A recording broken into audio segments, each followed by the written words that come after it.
नमस्कार, मैं Dhananjay Kumar the public India में आपका स्वागत है। मोदी जी चौतरफा घिर रहे हैं, देश में, विदेश में, प्रदेश में और उसकी वजह है। मोदी जी ने जिस तरीके का अपने पूरे कार्यकाल में अगर आप देख लीजिए कि मुख्यमंत्री बनने से लेकर के प्रधानमंत्री बनने तक, जिस तरह के उन्होंने काम किए, तमाम वो चाहे वाजपेयी जी के समय का याद कीजिए जब उन्होंने कहा था कि राजधर्म का पालन करो। मोदी जी ने कहा था वही तो कर रहा। राजधर्म का पालन करने का मतलब होता था कि सत्ता जो है, सरकार जो है, जो सरकार का मुखिया होता है उसके लिए सब बराबर होते हैं। हमारा संविधान भी कहता है कि सब बराबर है। सरकार की नज़र में कोई अमीर नहीं है, गरीब नहीं है, कोई किसी और धर्म का, ये हिंदू, ये मुसलमान नहीं है। और न कोई अपनी पार्टी का है, न कोई उसकी पार्टी का है। सबके साथ समान व्यवहार। लेकिन नरेंद्र मोदी जी ने समान व्यवहार कभी नहीं किया। आप हिंदू मुसलमान जो हुआ गुजरात में, वो सब आपको जानते हैं, मैं उस पर जाऊंगा नहीं डिटेल में। केवल मैं एक सरसरी तौर पे जिक्र कर रहा हूँ। उसके बाद जब दिल्ली आने की बारी आई तो उन्होंने जो है कांग्रेस के खिलाफ, मनमोहन सिंह के खिलाफ क्या नहीं बोला। जो नहीं बोली जानी चाहिए थी बात, जो किसी प्रधानमंत्री के खिलाफ किसी ने बात नहीं की, वो भी की। मौन मौन क्या उसका नाम रख दिया था, मौन मौन सिंह, मनमोहन सिंह। दुनिया में जबकि जो मनमोहन सिंह थे उनका डंका बज रहा था, डंका रियली बज रहा था डंका। पूरी दुनिया में उनका सम्मान था क्योंकि एक बड़े इकोनॉमिस्ट थे। उनके पास इतनी डिग्रियां थी कि शायद ही किसी इकोनॉमिस्ट के पास इतनी डिग्री थी। कि उनका मजाक उड़ाया नरेंद्र मोदी जी ने, जिनकी अपनी डिग्री का पता नहीं। लोगों ने बहुत बार मांगा कि डिग्री दीजिए, लेकिन डिग्री अब तक दे नहीं पाए। इंटायर पॉलिटिकल साइंस में डिग्री होल्डर है। ऐसी कोई पढ़ाई कहीं पढ़ाई नहीं जाती है, वो लोग जानते हैं। छोड़ दीजिए डिग्री की बात। बहुत पढ़ा लिखा होना कोई जरूरी नहीं है, लेकिन जरूरी होता है कि आप सच बोलें। प्रधानमंत्री की कहानियां, एक बड़ा ग्रंथ लिखा जा सकता है प्रधानमंत्री नरेंद्र मोदी जी की कहानियां। और वो कहानियां झूठी कहानियां। याद कीजिए, वो चाय बेचा करता था, मेरी माँ बर्तन मांजा करती थी, मगरमच्छ की कहानी, फलाने की कहानी, ढिमकाने की कहानी, कितनी कहानी है। और उन तमाम कहानियों पे जो एक तरह से कहिए कि मजाक उड़ा। हालांकि उन्होंने राहुल गांधी का पूरा मजाक उड़ाया, पप्पू साबित की उसके लिए, पैसे खर्च किए, अरबों रुपए खर्च किए गए, लेकिन समय के साथ चीजें बदलती चली गई। और एक कहानी जो बड़ी फेमस कहानी है हमारे यहाँ, हम लोगों ने बचपन में पढ़ी थी, भेड़िया आया भेड़िया आया। एक चरवाहा था जो मजाक उड़ाता था। वो भेड़िया आया किस्सा सुनाता था कि भेड़िया चिल्लाता था, भेड़िया आया भेड़िया आया। और आसपास के किसान जो काम कर रहे होते थे दौड़ करके जाते थे उसको बचाने के लिए। और वो हंसता था, मैंने तो मजाक उड़ाया, झूठ बोला। और उसके बाद एक बार सच में भेड़िया आ गया, लेकिन किसानों ने समझा कि ये जो है झूठ बोल रहा है, और भेड़िए ने उसे खा लिया।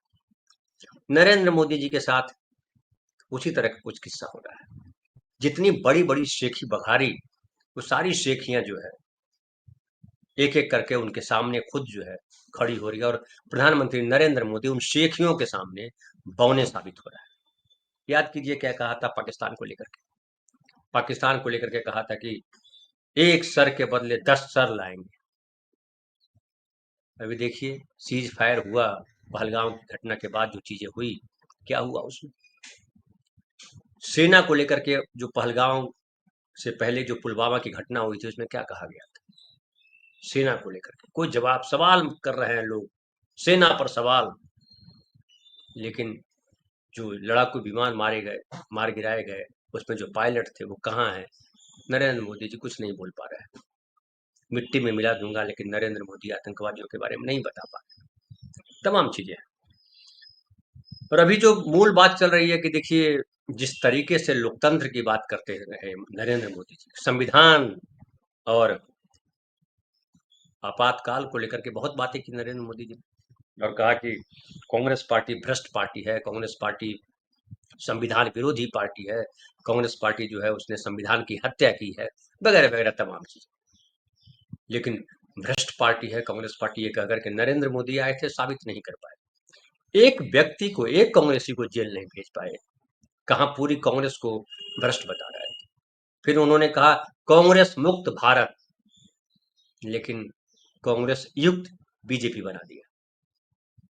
भ्रष्टाचार को लेकर के इतना ढिंढोरा पीटा, ईडी सीबीआई क्या क्या तमाशा हुआ, लेकिन पता चला कि जितने लोग जिनके ऊपर चार्ज लगे भ्रष्टाचार के, ईडी ने सीबीआई ने छापे मारे, उनमें से ज्यादातर लोग बीजेपी में शामिल हो गए और वो केस बंद हो गया। तो उससे पता चला कि किस तरह से लोगों को फंसाते हैं। और गुजरात में तो ये चर्चा आम है कि जो जिसको इस पूरी व्यवस्था में बने रहना है, उसको ठेकेदारी चाहिए, कोई और चीज चाहिए, पुलिस जेल में जाने से बचना है, तो आप बीजेपी के साथ आ गए। ये स्थिति बिहार में भी जो चल रहा है, क्या नाम रखा है, SIR, स्पेशल इंटेंसिव रिवीजन, वोटों का जो है कि कितने मतदाता सूची का जो है पुनरीक्षण किया जा रहा है। 2003 में हुआ था, फिर 2025 में करने की जरूरत क्यों आन पड़ी? कह रहे हैं कि बांग्लादेशी, रोहिंग्या वगैरह वगैरह कहाँ कहाँ से लोग आ गए हैं। झारखंड में भी जब चुनाव हो रहा था तो यही कहा था कि रोहिंग्या आ गए हैं, बांग्लादेशी आ गए हैं, और स्टेट की डेमोग्राफी बदल गई है, जनसंख्या बदल गई है उसकी। हिंदू आबादी कम हो गई, मुस्लिम आबादी बढ़ गई, और इसकी वजह है कि बांग्लादेशी और रोहिंग्या म्यांमार से मुसलमान आ गए। जबकि चुनाव हुए वक्त हो गया, अब तक एक नहीं आ पाए, मतलब कोई डेटा नहीं लाया कि हाँ भैया कितने लोग बांग्लादेशी वहां है। आप केंद्र सरकार है, आपके पास गृह मंत्रालय है, आपके पास बॉर्डर सिक्योरिटी फोर्स है, कहीं कोई नहीं, केवल आरोप लगाना। आप याद कीजिए नोटबंदी में, फिर से एक उदाहरण दे देता हूँ। नोटबंदी में क्या कहा था? नोटबंदी में कहा था कि काला धन है, नोटबंदी होगी तो सारा काला धन बाहर आ जाएगा, नकली नोट चलन से बाहर हो जाएगा। क्या हुआ? नोटबंदी में कितना काला धन आया? नोट क्या, नकली नोट मार्केट में अब नहीं है? क्या आतंकवाद खत्म हो गए? तमाम चीजें। तो साफ साफ पता चलता है कि नरेंद्र मोदी जी ने पिछले 11 सालों में जो किया, वो गप, एक तरह से जो लोग कहते हैं कि अब लोग कहने लगे हैं कि अब पप्पू तो 1% लोग बोल रहे हैं, फेंकू 99% बोल रहा है। इतनी लंबी लंबी बातें की। चीन को लेकर के कहा था लाल लाल यहाँ के दिखाएंगे, चीन के साथ कुछ बोल नहीं पा रहे हैं। हद तो ये है कि जो सुब्रमण्यम स्वामी है, वो एक, मैं इंटरव्यू देख रहा था, उसमें बता रहे हैं कि अय्यासियां जानता है चीन। अब किस तरह की अय्यासियां है वो तो वही बताएंगे, लेकिन कहा कि मोदी की अय्यासियों के वीडियोज जो है, उसके फैक्ट्स जो है वो चीन के पास है, इसलिए चीन के सामने जो है मोदी का कोई बकार नहीं पूछता निकलता है, कोई आवाज नहीं निकलती है, चीन के सामने दबा रहता है। और वो वही स्थिति अमेरिका के सामने हो गई है नरेंद्र मोदी जी की।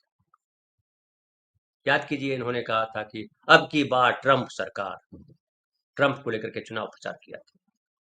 वही ट्रंप अब जो है इनके पीछे पड़े हुए हैं, वो चाहे सीज फायर हो या फिर टैरिफ जो वार चल रहा है, या कहिए कि जो डील होनी है, व्यापारिक समझौता जो होना है भारत और अमेरिका के बीच, कहा है अमेरिका ने, ट्रंप ने कहा है कि 9 जुलाई के पहले अगर डील होता है तो ठीक है, नहीं तो हम भारी टैरिफ लगाएंगे। 500% तक टैरिफ लगाने की बात कर रहा है अमेरिका। और बताया जा रहा है कि भारत के लोग, भारत के जो पक्ष है, भारत के जो रणनीतिकार हैं, वो डिस्कस कर रहे हैं कि किसी तरह सॉल्व हो जाए। देखिए 5 जुलाई हो गया है, कितना लंबा वक्त, कितना वक्त है।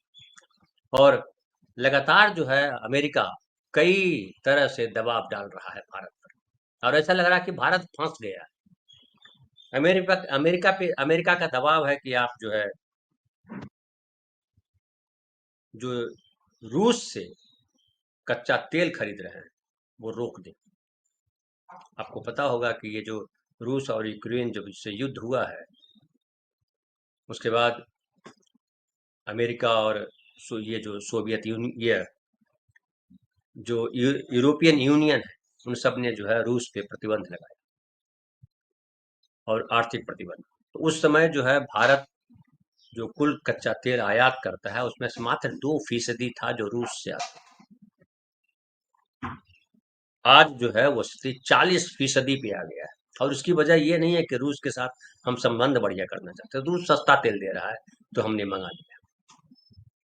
अब जो है अमेरिका कह रहा है कि ये गड़बड़ है, आप नहीं मंगाओगे वहां से तेल, डिक्टेट कर रहा है। उसके अलावा अमेरिका ये भी कह रहा है कि जो व्यापारिक समझौता होगा उसमें जो कृषि से जुड़ा हुआ जो है, वो कह रहा है कि मक्का, सोयाबीन, कुछ और चीजें, डेयरी प्रोडक्ट्स हम भेजेंगे आपके देश में। और अगर वो भेजेगा अमेरिका, भारत में अगर कृषि प्रोडक्ट्स आने शुरू हो जाएंगे तो किसानों की हालत बताई जाती है और खराब हो जाएगी, क्योंकि वहाँ के जो किसान हैं, बड़े बड़े किसान हैं, उनकी उपज जो है वो बड़े लेवल पे होती है। वो सारा जो है, जिसको कहते हैं वैज्ञानिक तरीके से खेती करते हैं। और हमारे किसान, आप जानते हैं, आपने एक वीडियो देखा होगा अभी हाल में बड़ा चर्चित हुआ, जिसमें उस वीडियो में था कि वो बुजुर्ग व्यक्ति जो है, किसान जो है, हल की जगह, बैल की जगह खुद जुता हुआ हल में, वो खेत, उसकी पत्नी जो है हल पकड़ी हुई है और वो खेत जोत रहा है। इस वीडियो के आने के बाद बहुत बातें हुई। हालांकि राहुल गांधी ने ये भी सवाल उठाया कि जो ये कहा जा रहा है कि पिछले 2 महीनों में, 2-3 महीनों में अकेले महाराष्ट्र में 750 के आसपास किसानों ने आत्महत्या की। 750 किसान आत्महत्या करता है और महाराष्ट्र सरकार या भारत सरकार के चेहरे पर कोई शिकन नहीं पड़ता।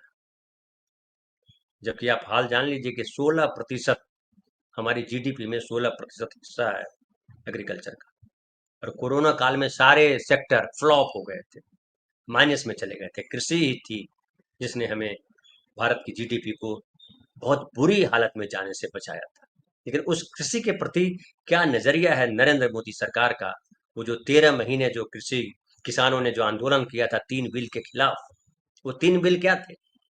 किसानों को पूंजीपतियों यानी अडानी के हवाले कर देना था या अमेरिका के हवाले कर देना था। अब देखिए,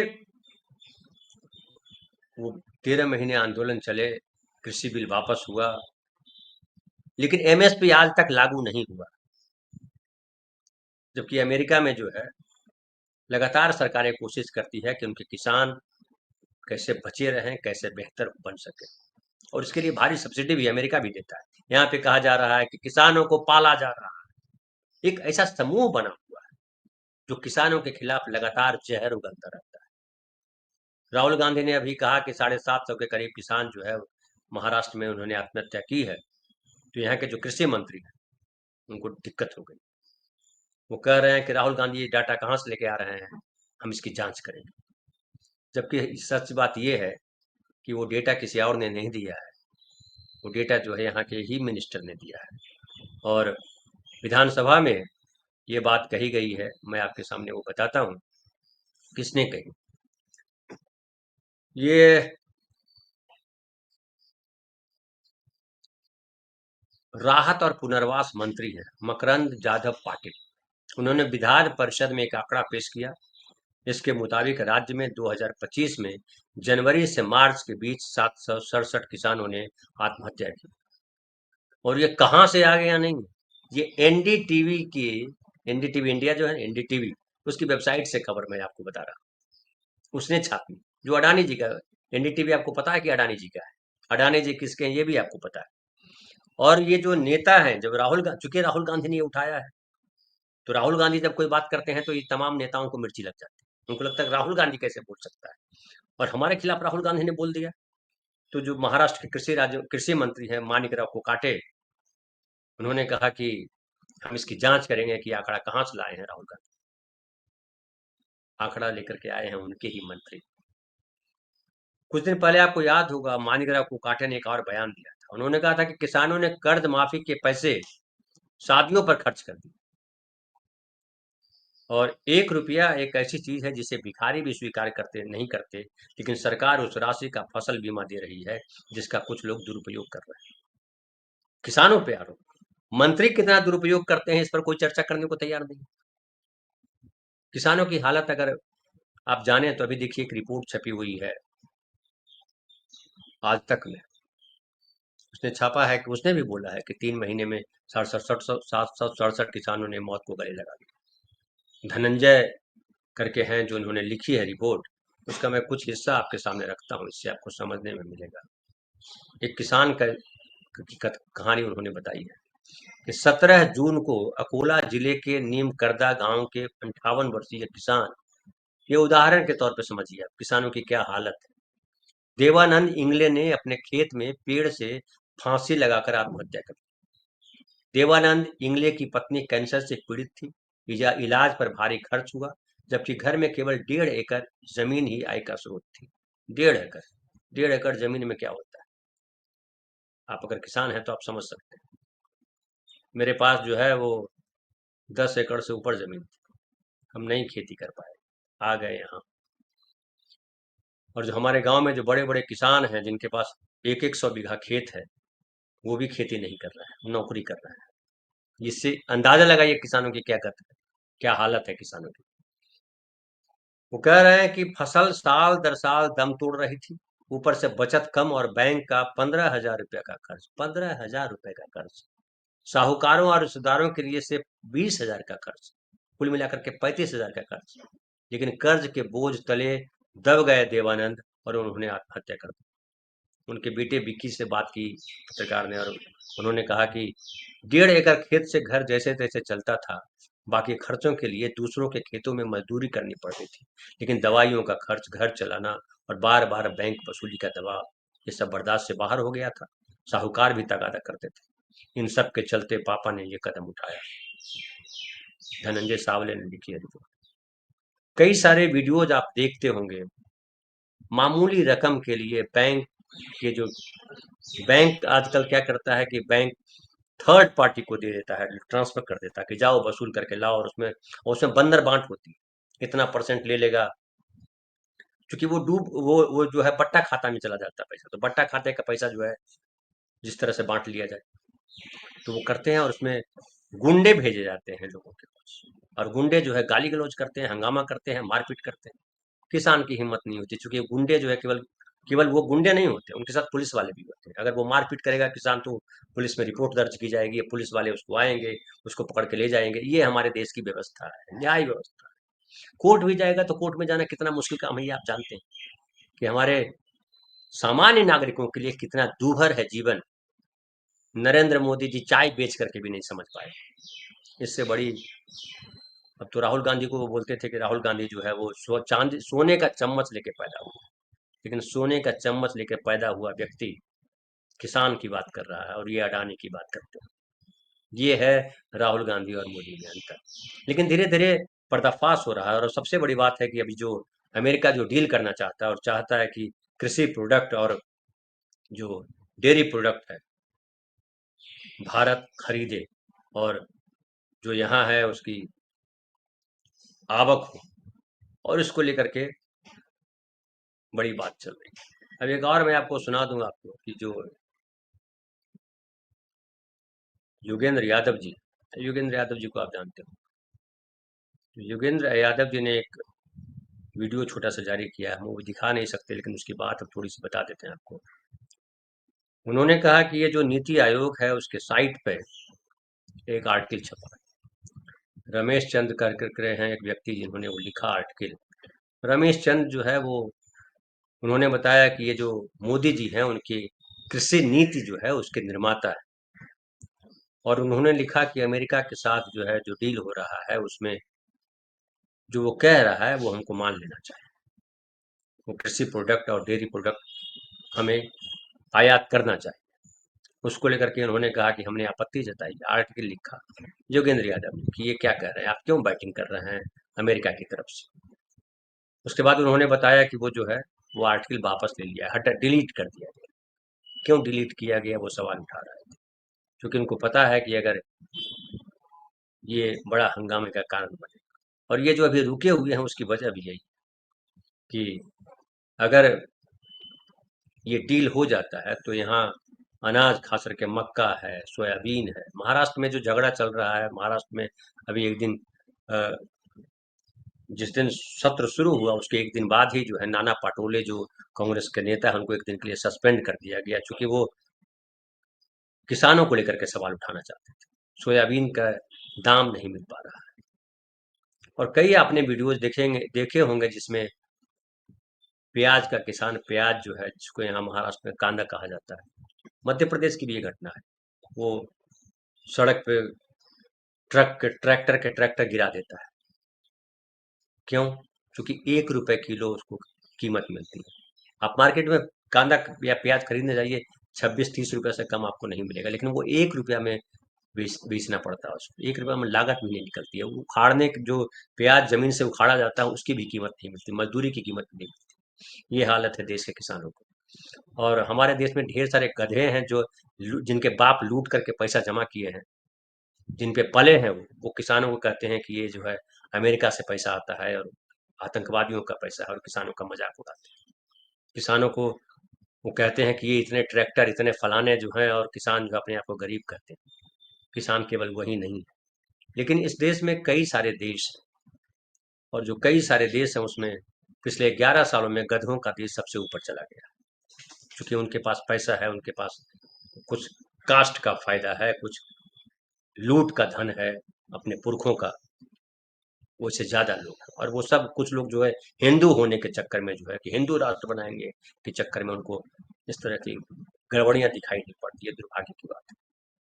और अब जो जो डील होना है वहां से, अमेरिका से, अमेरिका से क्या डील होता है, ये अपने आप में समझने वाली बात है। अब देखिए, अमेरिका चाह रहा है कि डेयरी, पोल्ट्री, मक्का, सोयाबीन, चावल, गेहूं, इथेनॉल, खट्टे फल, बादाम, पेकान, सेब, अंगूर, डिब्बाबंद आलू, चॉकलेट, कुकीज और फ्रोजन फ्रेंच फ्राइज, ये सब लिस्ट जो है अमेरिका ने दिया है हिंदुस्तान को, ये सब तुमको खरीदना है।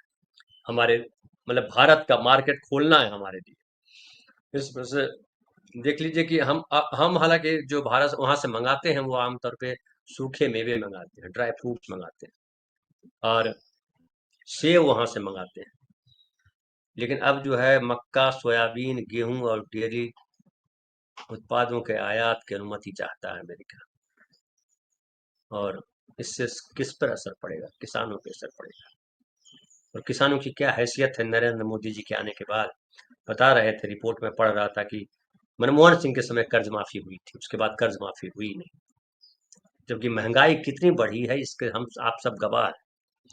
तो अब अमेरिका जो है कई तरफ से गला दबा रहा है। एक तो आप तेल बंद करो, वो हमें रूस से खरीदना, या ये खोलो, या टैरिफ जो है अब जो तुम्हारे यहाँ से सामान आएगा उस पर 500% टैक्स लगा देंगे। अडानी फंसे हुए हैं, तो कई जगह मोदी जी फंसे हुए। लेकिन मोदी जी अपना गला बचाने के लिए, अपने साथी अडानी जी का गला बचाने के लिए, क्या देश के नागरिकों को, देश के किसानों का गला फंसाएंगे? ये सबसे बड़ा सवाल है। ये देखना है, 9 तारीख को जो डील होगा उसके बाद पता चलेगा। फिलहाल इतना ही। बहुत बहुत धन्यवाद। कल फिर बात करेंगे किसी नए विषय पर।